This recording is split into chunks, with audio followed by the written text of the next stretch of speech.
I have a question to Umberto. I think it's a wonderful way to decolonize a colonial narrative imprinted into the monuments.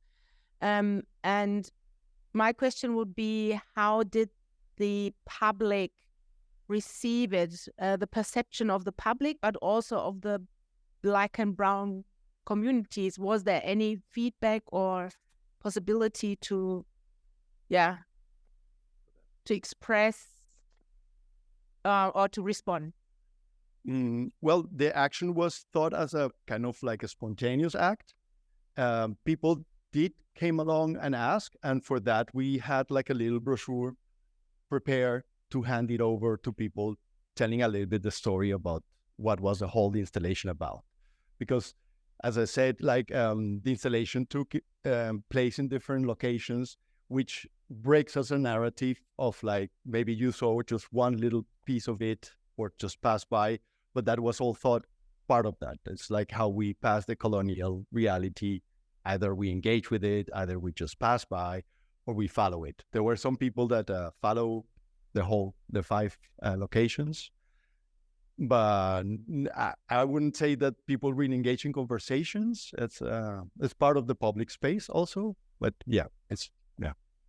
Thank you very much again for this great range of topics. I would have a combined question to Sarah and Joachim, as you've been covering, let's say, a Namibia context, for example.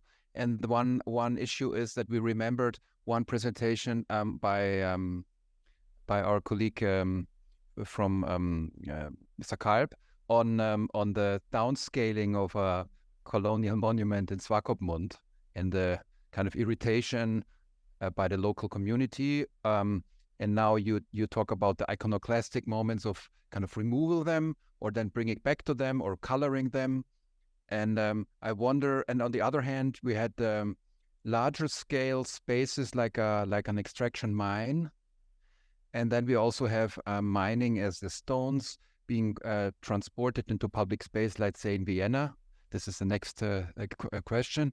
And how you see the artistic and architectural and even preservation context between both sides of the colonial story. So the German context by monuments moving into depose or then being brought back into or disposed, and this parallel discussion in these previous colonies.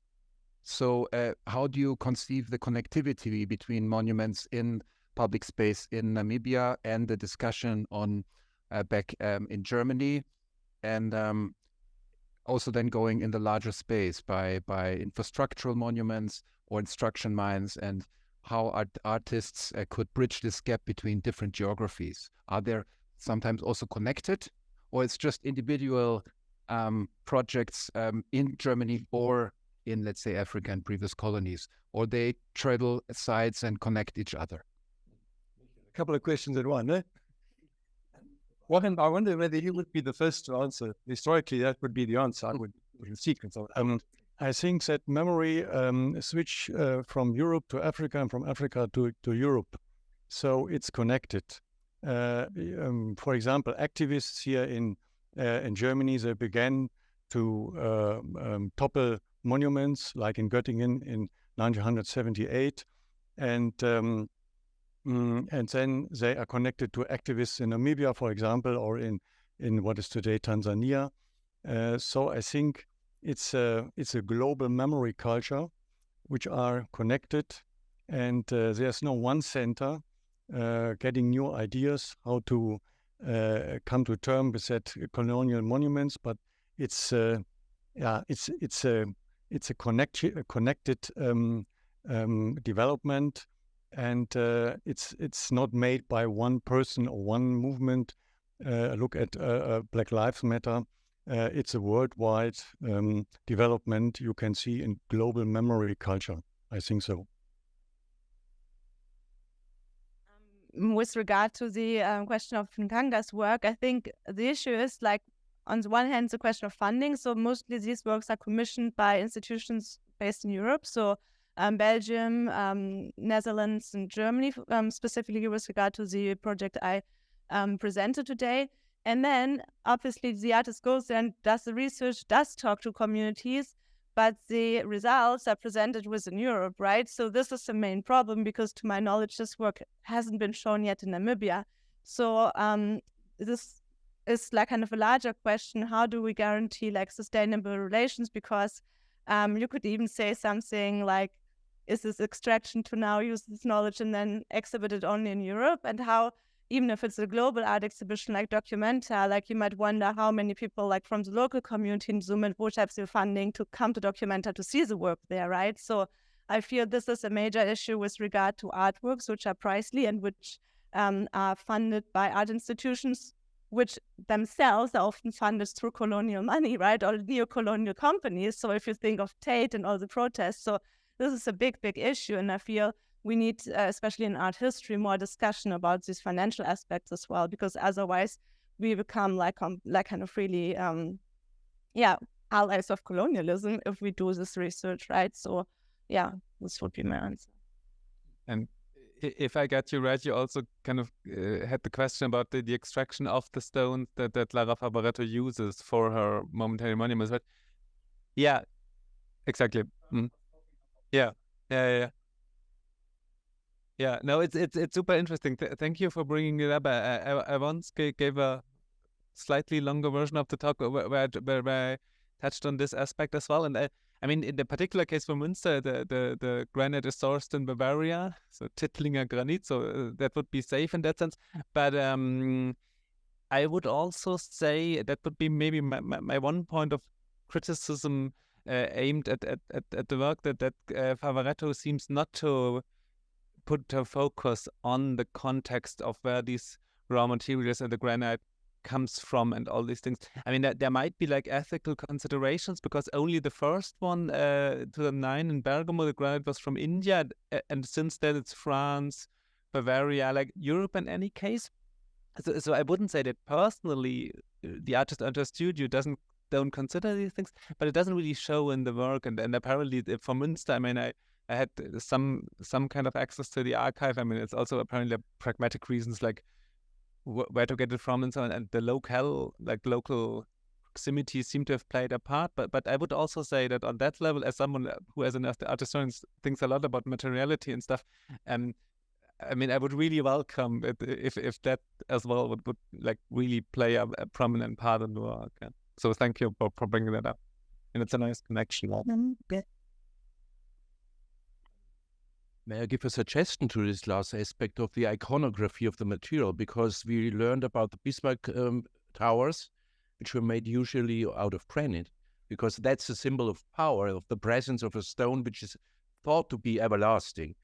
The other thing, I was really inspired by this void created, you mentioned. The absence and the presence of memory is always linked to the place and to the material of the place. Pierre Nora, speaking about the places of remembrance, tells us that not only the place, but the material link to your memories should be provided. And in your presentation, it was quite clear that the cemetery offered this place and an idea of immaterial material presence of the late person. Finally, I'd like to introduce also this other aspect, more than once touched.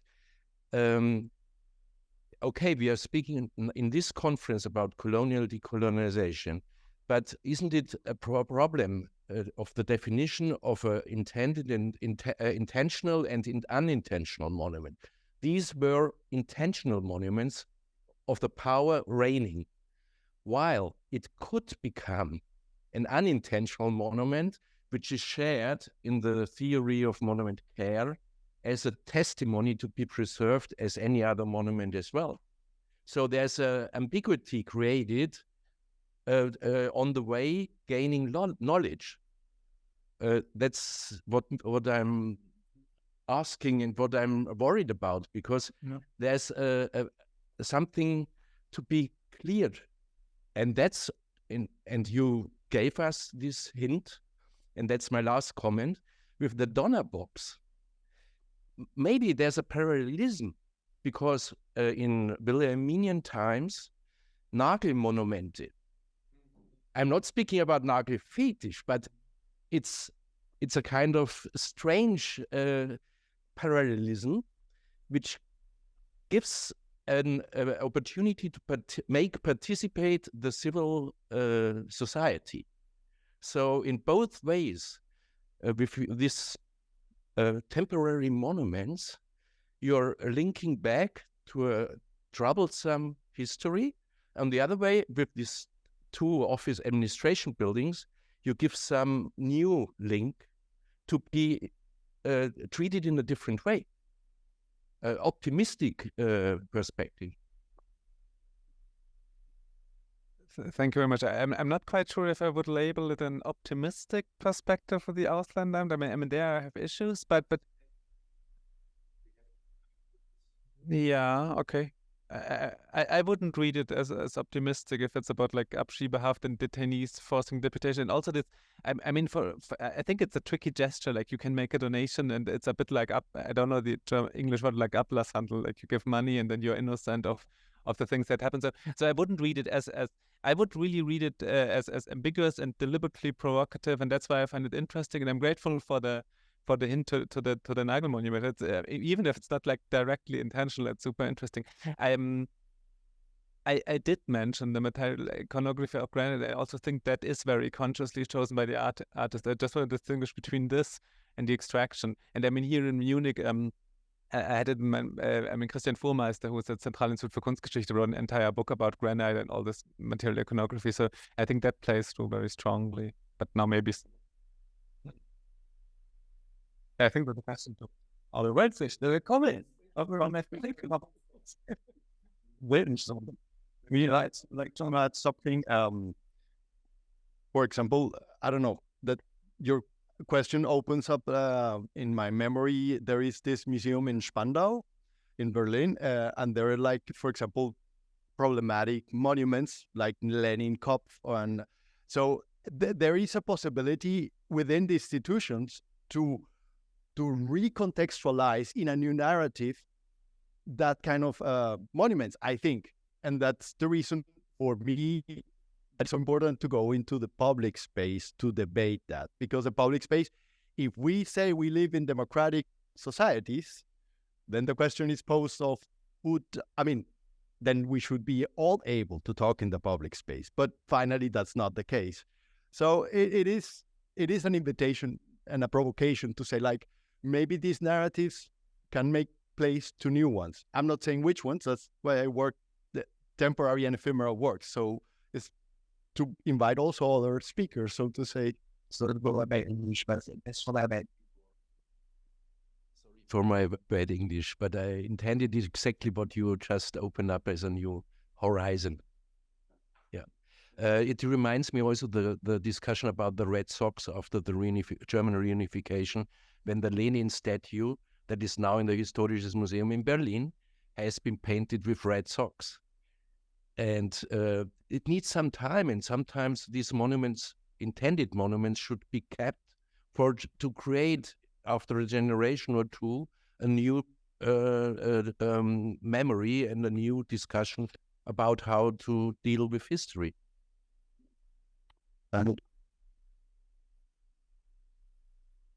Comment? Yep, other questions?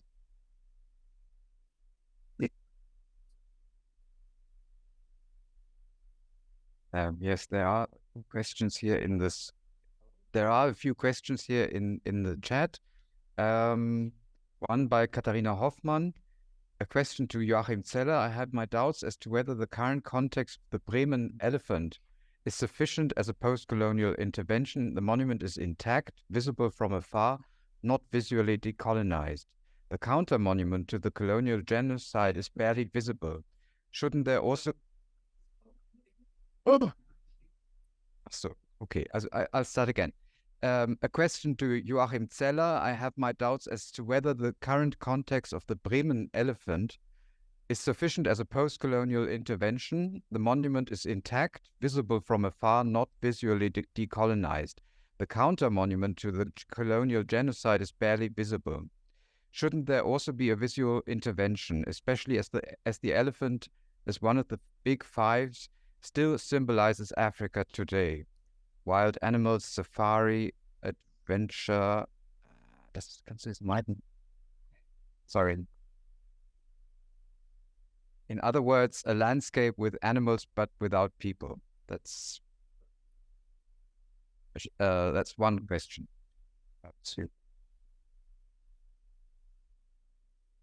Yeah, I agree with Katharina Hoffmann that a little monument in front of the elephant is visually not enough. That are stones brought from the Waterberg region to Bremen, and then they were located in front of the elephant. Here in not here in Hamburg, we have the counter monument to the 76 monument by Alfred Redlichka. This is there you have an example for a strong visible counter monument. If you look to all the colonial monuments, you have nothing, no counter monument to compare with that. So I agree with Katharina Hoffmann. It's not enough what they did there with the stones brought from the Waterberg region. Are there other questions? Because our time is up, John. Well, let's listen to the chat. Yeah. I have another question here for Roberto. Do you see an evolution in the African American European perception of structural and institutional racism as regards to Spain and in the specific field of arts and architecture?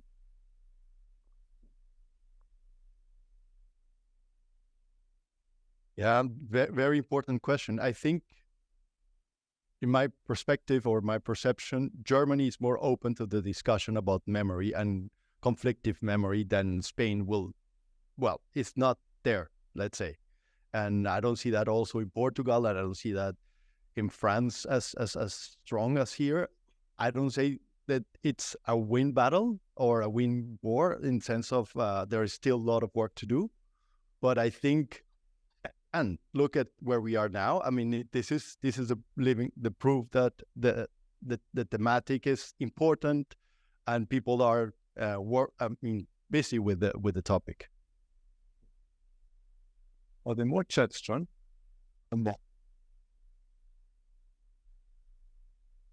There's another question to Joachim Zeller. Can the first speaker in this session address the issues of systemic resistance in Germany from being explicit about any colonial shame by Germany in these colonial history, memories and rebellions by the various oppressed groups of these colonized territories? The Hamburg competition, for example, simply discontinued their interest in a memorial / monument.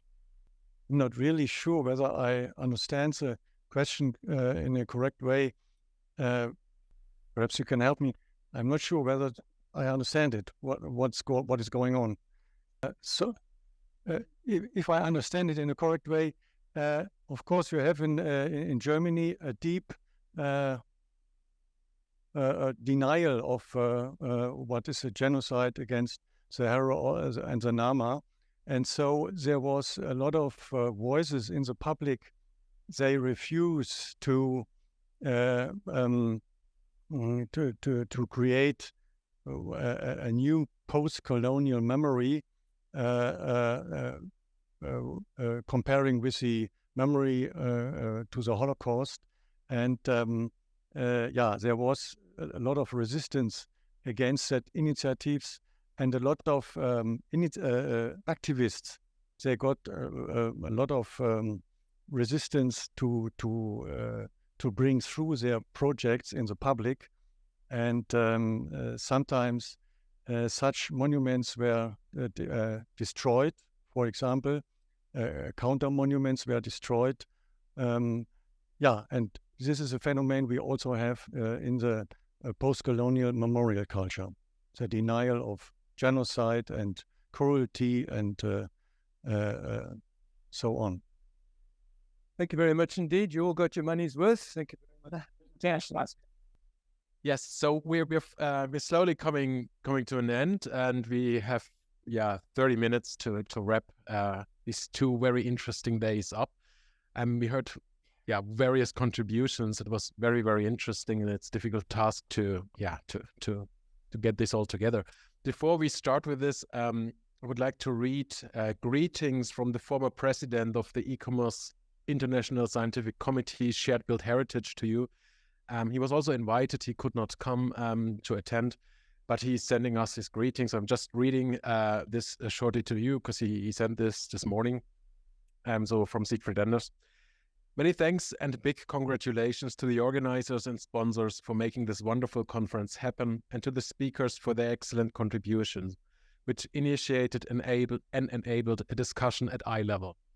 The conference corresponded to the mission and fully fulfilled the goals that the ICOMOS International Scientific Committee for Shared Built Heritage set for itself at the time, to raise awareness of the existence of a shared built cultural heritage, the historical and socio-economic reasons, causes, etc., to explore what the built cultural heritage ultimately bears witness to.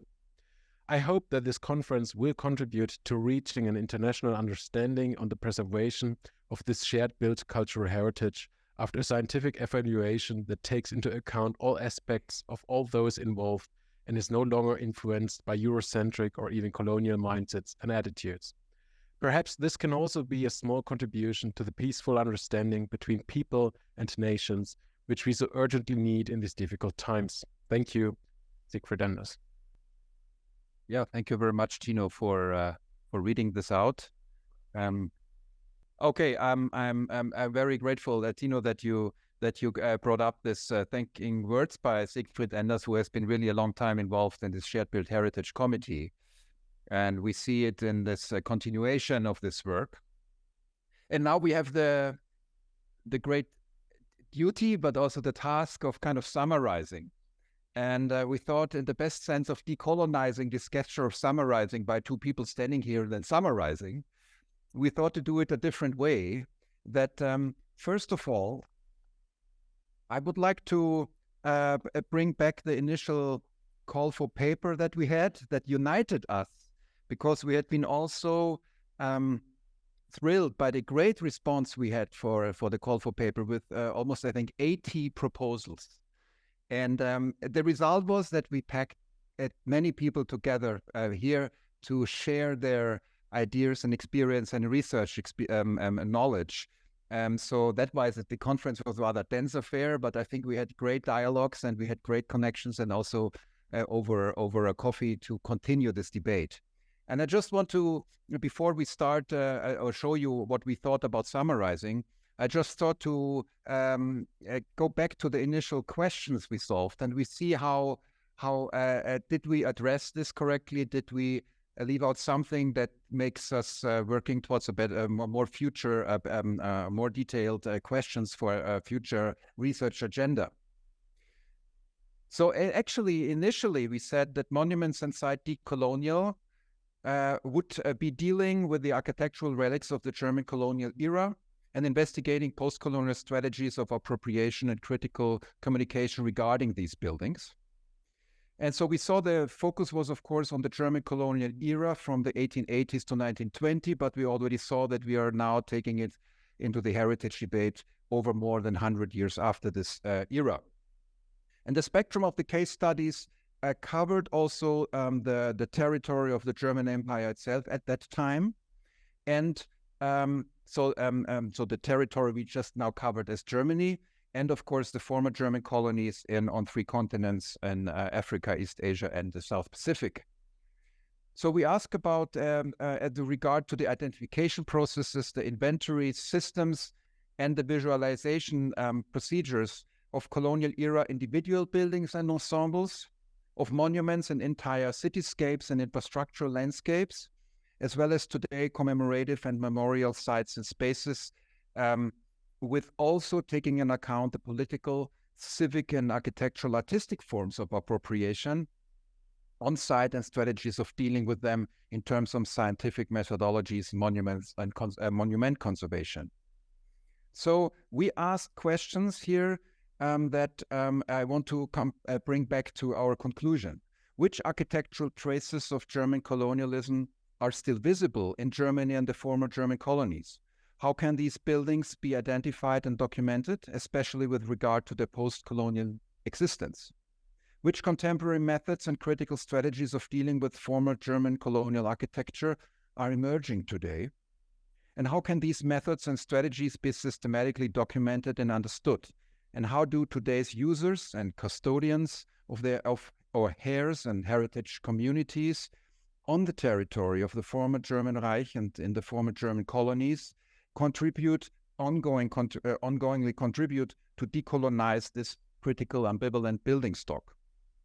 How can constructive dialogues and professional exchange in the sense of shared heritage can be promoted beyond today's national borders?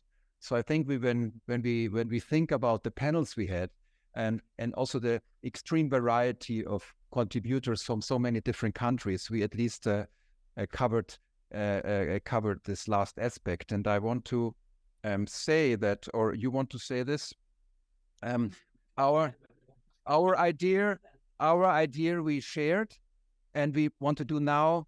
Tino is continue. Yes. Okay. Great. And therefore we had the idea to invite one speaker of each panel, and I think we identified you beforehand to come to the stage and to wrap up their own panels within a minute, maybe posing a question, and that will allow us for a little final discussion. You will have the chance to speak up. So we agreed to call to the stage, please, Dr. Salamatou, Richard Torang-Fossi, Nancy Rushwara, Jan Klüver, Jens Fehrenbacher, and Sarah Hegenbar.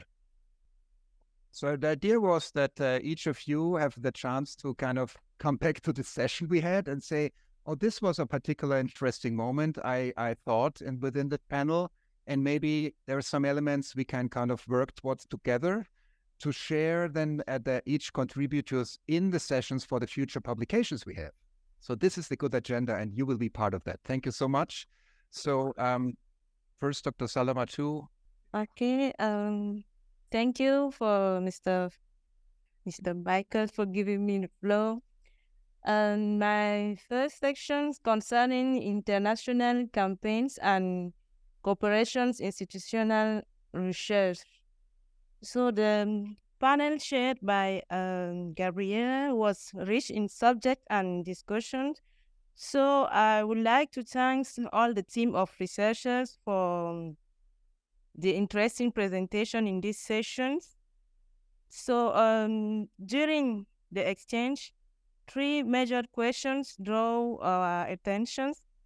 We have the issue of history of German building and the contribution of related sciences in terms of question of interdisciplinary approaches. We also have the issue of German colonial building and local community approaches in Africa as the colonial perspective. So we have to look in each country the practices.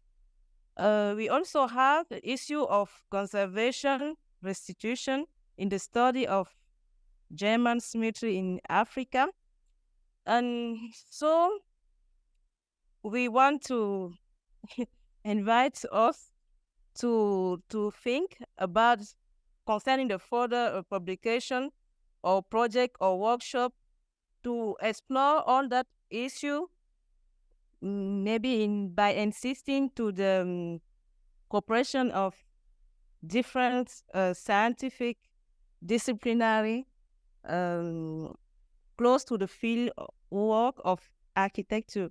So I think maybe I forget something, but I think during the exchange, you can also tell us about your feeling concerning this session.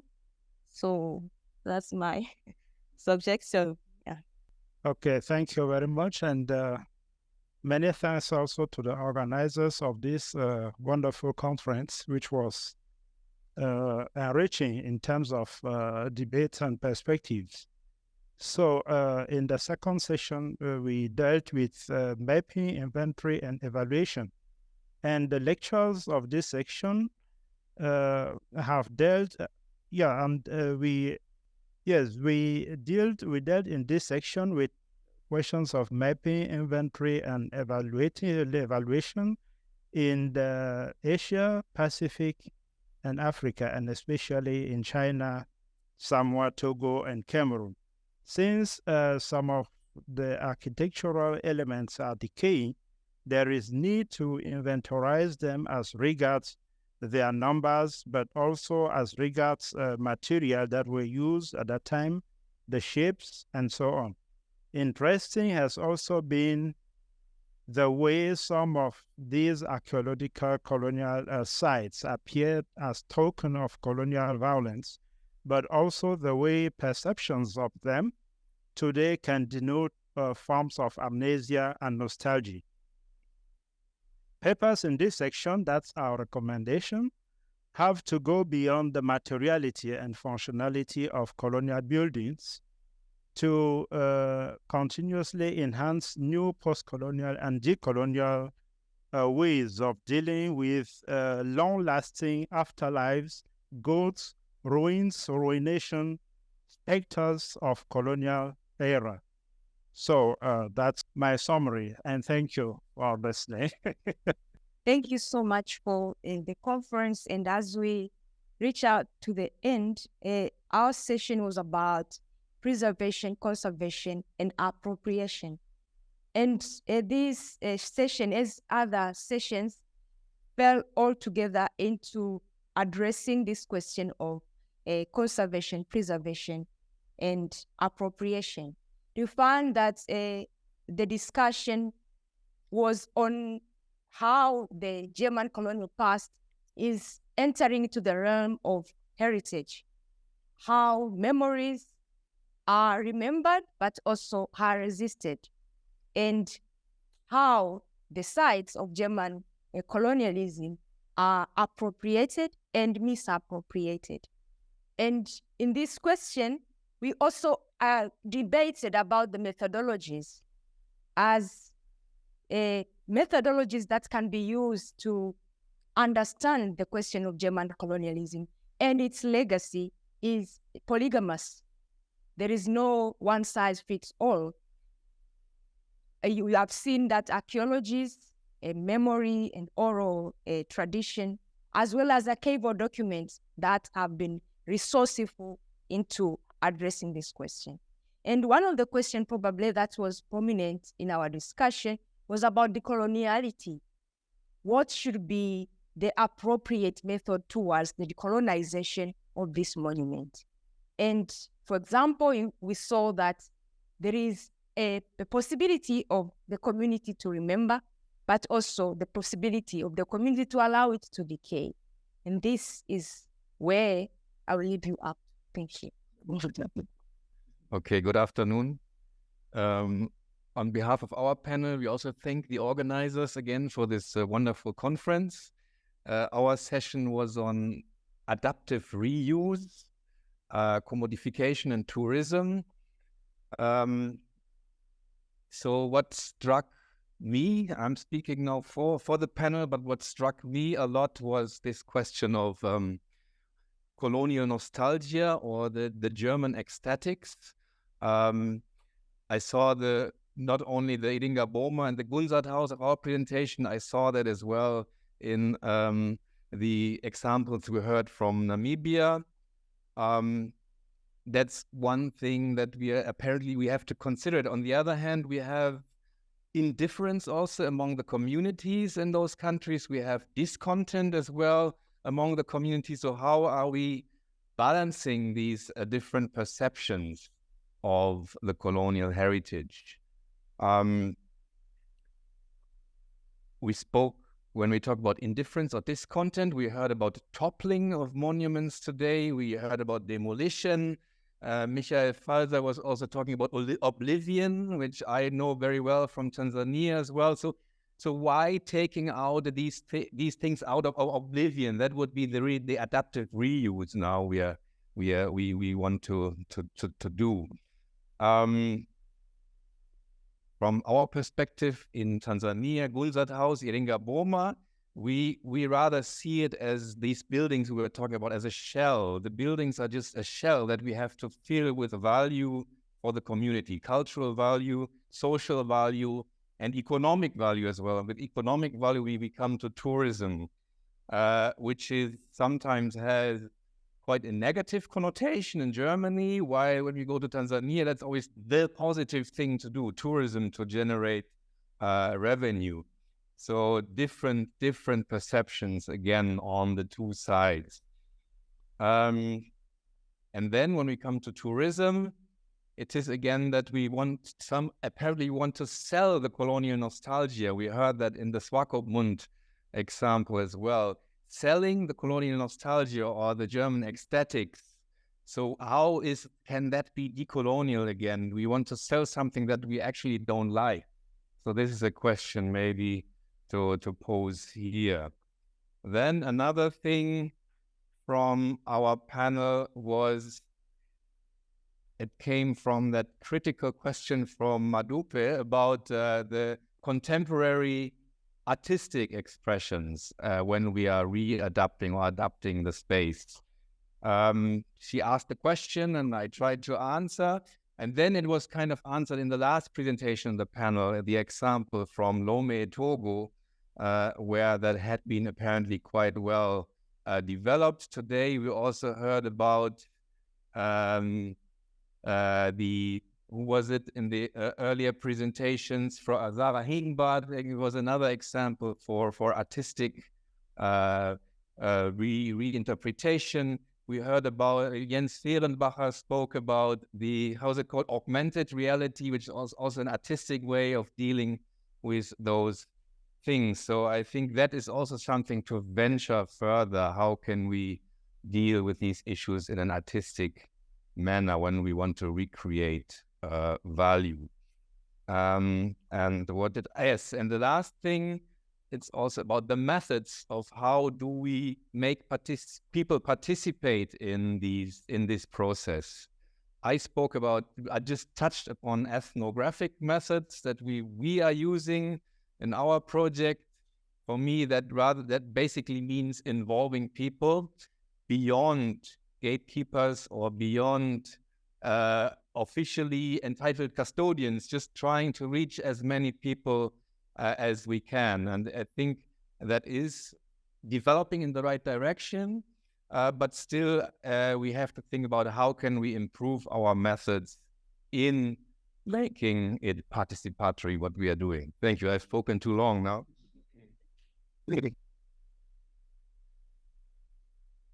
Well, thank you so much again. It's hard to speak for us three with one voice. I really try my best, but I think what when united our panel, we should have quite clear agenda is the question: how do we deal with the traces of the colonialism which are still here in Germany and the ongoingness of this problematic? And what unites us as well, I think, is the combination of research, doing active research on this topic, and how to put this research into communication and circulation, and how to create sustainability as a memory culture on this topic. And I think what unites us as well is the point that there's no easy answers. There is ongoing asymmetry, there's ongoing violence. And I want to do kind of side reference to a publication which impressed me just by Castro Varela and Hachihat about the double-bind post-colonial, which says we need to stay in that ambiguity. We need to accept the ambiguity and name it, that we don't have easy answers, and that there is still, even if we do projects, there's still questions of who gets the money, where does the money flow into German projects in former colonies and not other activist movements, where how can we create sustainability through infrastructures, through funding systems. These are open questions which we have to deal with, but ongoing, to take small steps and to accept this ambiguity. And still we see that this research put into communication is still the matter of knowledge, but also a matter of aesthetics, which is quite important to me, and the part which will I overgive to that. Yeah, thank you very much. I'll just happily expand on this notion of ambiguity, because also our section on anti-monuments, you could title it, expanded on like kind of ambiguous questions. So I will rather present a couple of questions to you, which I feel united all the different contributions to our panel. I think they were like dealing with issues such as how can art contribute to processes of identification? How do colonial memories and the resistance to them feature in art? And is art maybe even able to surface these processes in the first place before they can be verbalized? And can monuments be ephemeral? What are counter-monuments and anti-monuments? And I think I'm very happy that we will continue this conversation when working towards the publication, because a lot of open questions to address, such as how can we engage even further with input by the communities? How can these relations be implemented sustainably, that they are not only enduring for the time in which this project, for example, is funded? And how do we also deal with questions of funding the arts, if it's funded, for example, by extractive companies, right? And then the final question is, what is the activist impetus of art? I think there are also interesting links, for example, to Decolonize Munich and other activist endeavors to decolonize. So thanks very much again to the organizers for having us. Thank you very much. Thank you very much for these wonderful wrap-ups and for bringing these aspects back to our back to our minds. Things we heard yesterday, today, it was a very broad field of aspects. We are now really coming to an end, and we had 2 very intense, very interesting days, and we would like to continue. And one way of continuation is that we want to bring this conference and the topics of this conference into a publication. So we will again reach out to you, to the speakers, and we will try to think how we can compile this in a meaningful way, so that this is not just a conference with conversations, but also something that we can publish and that you can use and that other people can build up on. Do you want to add something on this, or shall we just at 2:00 close it more or less? And we want to thank you very much. We want to thank you, everyone who contributed, everyone who spoke, everyone who asked the question, everyone who listened to the conversations, to the discussions. It was wonderful to have you here. Thank you very much for traveling a long way. Thank you, the people online, for staying online for such a long time, to being patient. And finally, we want to point out a couple of people who had to bring this all together. So this was... they're running away now. This was Gabriele On compiling this program together with us, John Cesimo and Dörte Helmut on behalf of the ICOMOS office, who did a great deal in organizing everything, reaching out to the speakers. But also the helpful hands by Rija Ezajon, Danica Petrovic, Julia Makovka, Can Öktem, and Antonius Fiemann. Great thanks to Michael Falser for reaching out, for making this possible here. Any great connections. Well, please stay connected, talk to each other on the way out. It was great to have you here, and we thank you very, very much. Thank you very much.